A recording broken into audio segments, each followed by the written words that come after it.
খুব বেশি পুরনো হাসপাতাল না, হাবড়া হাসপাতালের একটা নতুন বিল্ডিং তৈরি করা হয়েছিল 100টি বেড নিয়ে।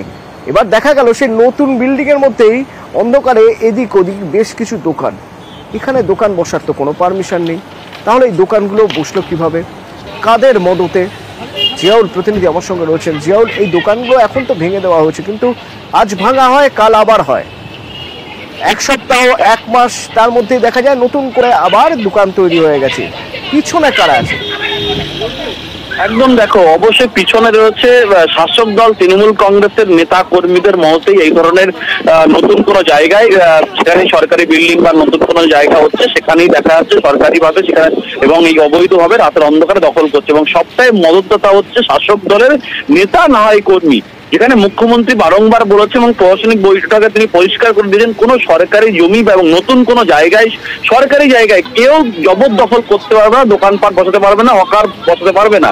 কিন্তু সেখানে তার দল অর্থাৎ তৃণমূল কংগ্রেসের কর্মী সমর্থক তাদের মতেই সেখানে নতুন যে বিল্ডিং হচ্ছে হাবড়া হাসপাতালের 100 বেডের নতুন বিল্ডিং এখনো উদ্বোধন হয়নি, সেই বিল্ডিং এর সামনেই তৃণমূল নেতার মদতেই সেখানে প্রায় 15 থেকে 20টার মতন দোকান অবৈধভাবে রাতের অন্ধকারে বসিয়ে দিয়েছে, এবং সবটাই অর্থের বিনিময়ে বসানো হচ্ছে এমনটাও পরিষ্কার।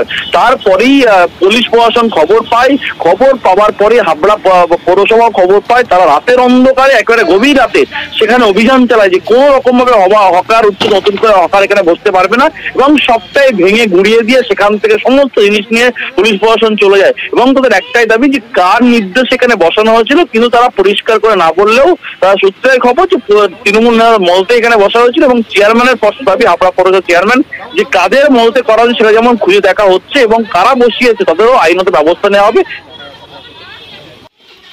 আমি তো জানি না, আমি বিকেলবেলা যেরকম রোজ দোকান বন্ধ করি ওরকমই বন্ধ করে গেছি। আমার তো ওই পাশের দোকানটা ছিল, স্যার বললো একদিন দিদি আপনার দোকানটা একটু এদিকে সরিয়ে নিয়ে আসুন, তখন আপনার জায়গা যখন ঠিক হয়ে যাবে আপনি ওখানে গিয়ে বসবেন। বলছি ঠিক আছে।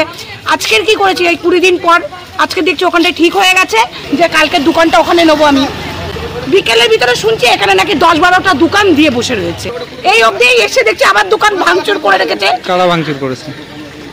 প্রশাসনরা এসে ভাঙচুর করেছে।